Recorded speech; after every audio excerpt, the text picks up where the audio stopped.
thank you. It's still this morning on ITV, and we're looking at Democracy Day, which is today, 19 years of uninterrupted democratic rule in Nigeria from 1999 till date. And discussing this, looking at the prospects and challenges with me, I still have special dignitaries. And from my extreme left, I have the former NUJ chairman, Edo State, and also former publicity secretary to the All Progressive Congress. He's known as but Godwin Eraho. Many thanks for coming. It's a pleasure, my brother. And next, I have a public affairs analyst, a social media influencer. He is Agbonifo Festus. Many thanks for coming. Egusa Agbonifo, thank you for coming. Thank you very much. Okay, looking at, let me start with you, Egusa Agbonifo. Looking at what we have before us, we have the issues of democratic governance in Nigeria for the past 19 years, not interrupted. The president made his speech and he made it clear that in 3 cardinal points, which has been his objective, looking at economy, fighting corruption, and security. Can you say much has been done in this respect to bring respite to the people? Thank you very much. On my way here, I was listening to the speech, and it was indeed very shocking for what the president is saying, but I was not surprised because everything was saying it was a script handed over to him. He does not know what is happening in the country. For me, which corruption are you fighting? Because a situation whereby the economy, you are fighting people, you are not fighting corruption. Now people are running away. Nothing is happening in the state. So if you say you're fighting corruption, I don't see any result there. And for me, I believe that until we start looking ahead of 4 years tenure, then we can start having results, because most of our leaders, they're only concerned about re-election. They don't have a long-term goal. So I'm not impressed. I will rate the government low. And I will not blame the president, because if I have that age as a grandfather, I don't expect results. So most times we expecting miracle to happen. For a man of that age, I don't see anything happening. Because Nigeria, we are not developed yet. What has it got to do with delivering on when it comes to dividends of democracy? When it comes to performance, there are files you need to minute on. There are a buckload of work to do as a president. So to be a president is not just by rhetoric. So for me, I believe that the time is right for somebody younger, because so far the economy is not working. I'm a businessman. I can tell you that I'm feeling the burnt. Not to talk of an average person in the street. So if I'm feeling this bond, that goes to tell you that, judging from my side of business, I will tell you that the economy is not working. And for instance, people are being harassed. People that have money to invest, they are scared to do that because they don't know where the harassment is coming from. They can have genuine money and still be scared to invest, because when you belong to an opposition, and you want to do a massive project, they send down EFCC and start investigating you. So now this money are tied down. The economy is not circulating. So if you want to fight corruption, there's an approach to it. The other day, they went to a nightclub and took people from there. Okay, now the people that own that nightclub, they will lose workers and they will lose business. So what I'm saying is that I'm not supporting corruption. I'm telling you, there's an approach that you will do a proper investigation, privately pick the people you want to pick, not closing down business to fight corruption. For me, I believe this is a vindictive government. They've not been able to understand the rudiments in fighting corruption. They are fighting individuals. And security is at the worst level. You know, I was listening to one of the men that sat down here. You said the former speaker. You need to see the kind of security men that came with him. You know the cost of maintaining them. So why not bring policies that will make Edo State viable, that you station security men around the state, then you can drive freely. But all the men are guiding him. So you can see that we have a fundamental problem that we are not addressing. Okay, you said a lot. If mobile policemen can escort an ex-speaker, so what do you expect? Who is not guiding way? So for me, I believe that we are not, the system is not working. Okay, you've said a lot, but I want us to still dwell on the younger generation taking over leadership. Don't you think that the younger generation will also be faced with the challenges that the present generation of leaders are faced with? No, for me, I believe that when the younger generation come into power, for me, when we support ourselves, in a situation whereby one person brings you into power, so you don't even listen to the yearnings of the people. When we take over, we have the capacity, we have the strength to move, the ability to act. If you tell me there's crisis in my constituency, I should be able to move and go and check what is happening there. But a situation where you have older men, it's difficult for them to move. So for me, I believe that when the younger ones take over, with the innovations and with the ideas we have, we'll do better, far better. Because for me, I believe that the future lies in our hands. The older men, they've done their part. They've done well. They should pave way for us. The same way we'll pave way for generations coming after us.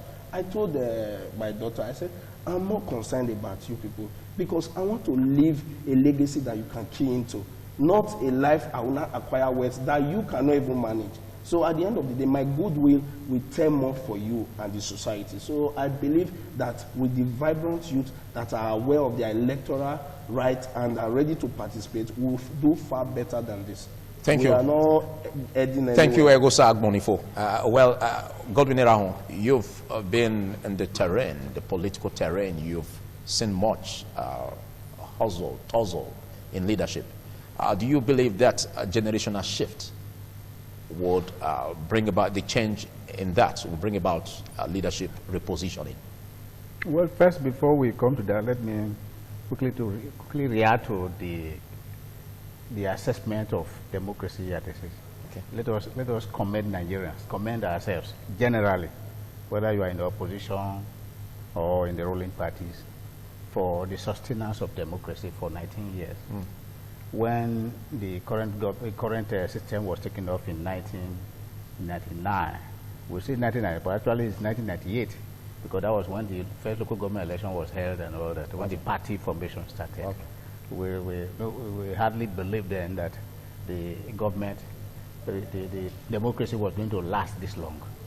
And we are happy that today it become part of us, that the change of government is not by violence. So we've been able to keep the army, the military, and the barrack. Is that the only achievement? I think, first of all, that is something that all of us, not just government, no one particular administration can beat his chest.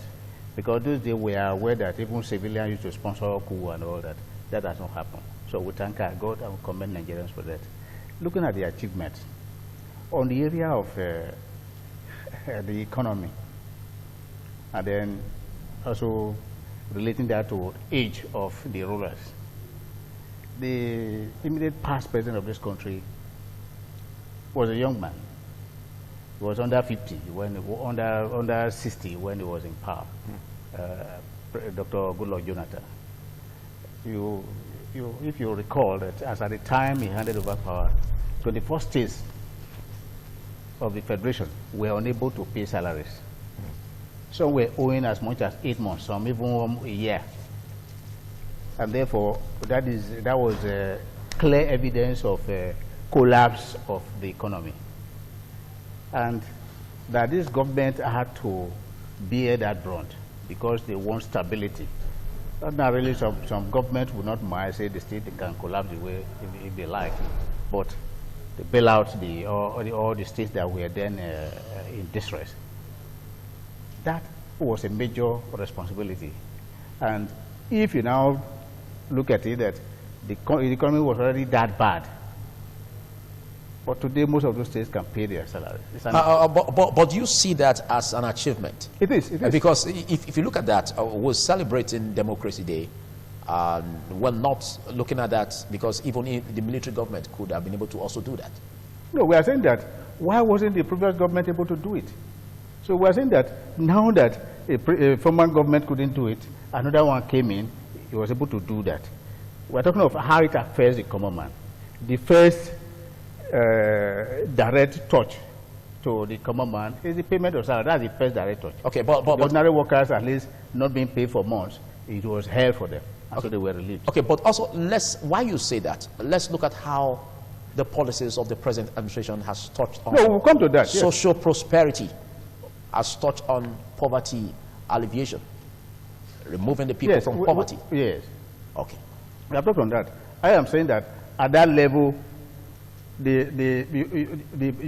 somebody who has not earned salaries for more than a year or more than 6 months, how do you describe his economy? The person was running bankrupt, but at least the government of the day was able to at least build them up. Okay. That was an achievement, first stage. And then you also now realize that the economy that ran to the level of not being able to pay salary was already collapsed. So it needed, it had little or nothing to salvage, but it was a reconstruction entirely, which this government embarked upon. And I think to a great extent, the fact that today, workers, there's hardly any state where you can say that workers are being owed 6 months and that it's an achievement. What about those who are not working? What about those who have been looking for jobs and don't have job placement? The unemployment has always been there. But at least within this period, very many too have also been employed. But the population of the unemployed. When you say very many has been employed, yes. What are the statistics? Are you talking about at the federal level? Well, at the federal, even at the state level, you see the new, in this state, for example, look at the traffic management system of you call that very many? Or? No, there's no, the population is not just 1,000. Okay. So if you retrain 30 people, I speak now as a veteran labor leader. If you retrain 10 people, we call it mass retrenchment in a particular establishment. Okay. And so if the government recruits up to 5,000 people, we can also not now say that it was a minimal employment. It may not have been enough to meet the need of all the unemployed. But it's a step in the right direction. At least it was a step in the administration. Okay. And then you see stability in the system. They were employed. They were not casualized or whatever, and so on. That again is a step forward. Okay. And then there are so many other areas. You have the empire of the federal government. The Empower Project. The Empower Project. We have that one of the federal government. They are on it. In areas where those who are, I have somebody, for example, a lady who actually was having problems with her employment. Well, the other day I met her, I said, I'm surviving yourself. Well, under this empire, they are paying her 23,000 naira. But you see, the number of those people who needed sustenance, people who were really down, were so much as at the time this government took over, that it is not possible within this short period to satisfy everybody. And then Nigerians have this problem of not appreciating what even God has done for them, let alone what government has done for them. So those who are benefit from the empire may not even tell people. If I didn't have direct contact with that, but you just mentioned this. You mentioned salaries being paid. Yes. You mentioned the Empower Project, yes, which we know is not a permanent job placement. No, yes. Now, do you call this dividends of democracy? Because we are analyzing democratic governance in Nigeria, and what are the possible ways to look at the dividends we've had. Can you call these dividends of democracy? I've told you first of all that the ability of one civilian government to transit into another, hand over power to another government, is also part of the dividends of democracy itself. Okay. That we have achieved successively. Is it not also possible that all of this you're saying, yes, really is not transforming to the generality of Nigerians, and so why some are clamoring for a generational shift in leadership? Well, don't you see that as the way out? I agree to some extent that it is not all Nigerians that are benefiting. But there is hardly any program in this country or anywhere in the world that benefits everybody. But I'm sure that with time, more people will benefit. That we really have to work towards. Okay. But talking of generational shifts, as a grandparent myself, I must have interest in giving opportunity to the youth. But that is not to say that the elders in the community, it should be considered useless. You understand? Mm. You see, what is important is the level of discipline and the capacity of the elder. We are people who have led a group either in labor movement or social groups or even in the workforce. You find that it is not necessarily age that determines who performs better. I have told you now that a younger president could not ensure the payment of salaries across the country, but an older one was able to do that. That shows that the issue is not the issue of age. It is the orientation of the person who is there. Is it people-oriented? Is that person interested in the welfare of the people? Is it somebody who is going to acquiesce to the looting of the treasury and just watch them say it doesn't matter? Is it somebody who is going to sit down and say, well, whatever happens to the country and that? It is that the late Chief Awolowo, even up to the time of EPN, wasn't a young man. Okay, let me cut in there. Thank you very much. But let's take another step forward. Let's look at the statement by the president on the national broadcast, where he made it clear that much has been done in the area of stopping the killings across the country. He may mention the fact that there has been an engagement with the community heads, religious leaders, in order to ensure that they put a stop to the farmers and herdsmen clashes. Wouldn't you give some credit to the government of Buhari? Yesterday I was reading on the Daily that some priests were attacked in Taraba. So far, with the happenings around, the situation concerning security has degenerated.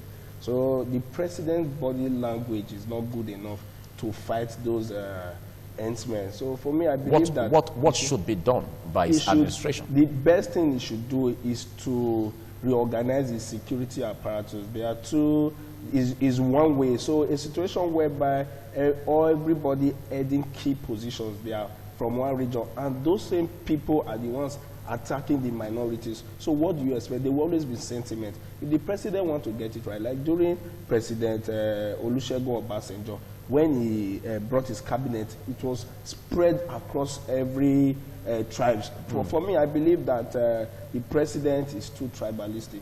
Sorry to say, we should do is one Nigeria. You should have everybody participating in the security system. A situation whereby people are qualified, people of tribe, you don't bring them to the forefront. We cannot grow as a country. And I was listening to what Oga was saying here. I see so many sentiments because in this country, what we are facing now, we need to overhaul it.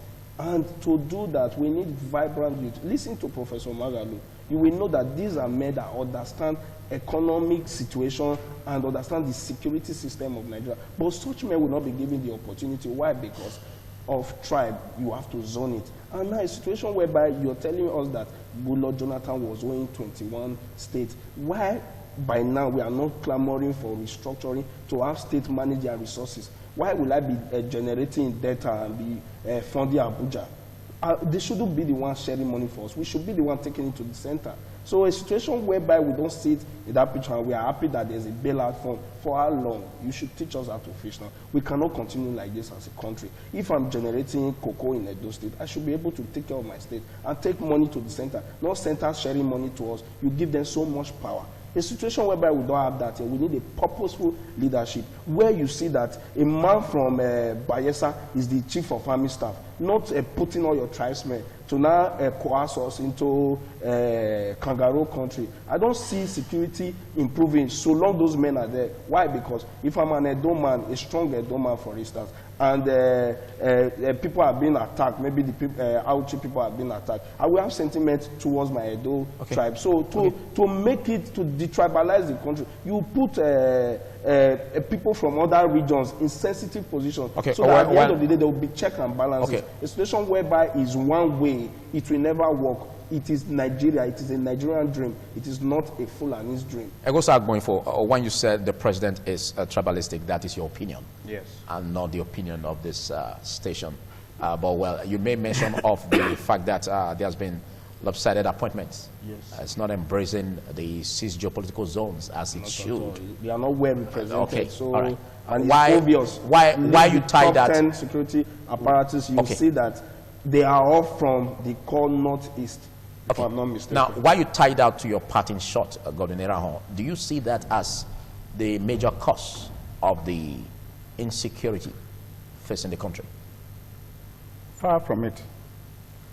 But speaking as a senior citizen, as I said, I agree that there is need to broaden the control of the security apparatus in this country.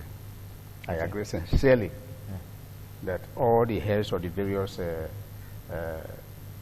armed forces or whatever, it should not come from one part of the country. I agree with those ones entirely. Okay, which is not so now. So that everybody can have sense of belonging. Okay. Yes. Talking about the extent to which the security has degenerated, looking at it objectively too, we will say that as at the time this government took over, Boko Haram was already terrorizing even Abuja. And then they were about spreading into the main southern area. But the present government had been able to curtail them within the northeast. And I'm happy that we are not talking of southeast now or south-south. So it is within the northeast where it started from. To that extent, it is an achievement. But I agree entirely that that achievement is not enough. The tempo with which this government started to checkmate all these insurgents across the country should be improved upon. Should be improved upon? Yes, it's very, very important, so that it would be unfair to say that the next time you hear that some students, some peoples or even community leaders are abducted from one a particular place and taken across over 100 kilometers without interruption, without any security arm confronting them. That gives us serious reason for serious concern. Okay, what about the aspect of the perceived, like he said, lopsidedness in the appointments? Or don't you think that should also, at the federal level? No, for example, when you look at the cabinet, yes, every state of this country has a minister. The list is Minister of State. So at that level, I would not agree that the appointments are lopsided. On the issue of the personal staff of the president. What about the aspect of the defense? No, I've said so now that I agree that there is need to broaden that. The leadership, the headship of each of those the armed forces. I've said so. That was how I started my own contribution. I agree entirely that the people, those who held the army, the air force, the navy, yes, the police shouldn't come from one region. I agree entirely. Yes.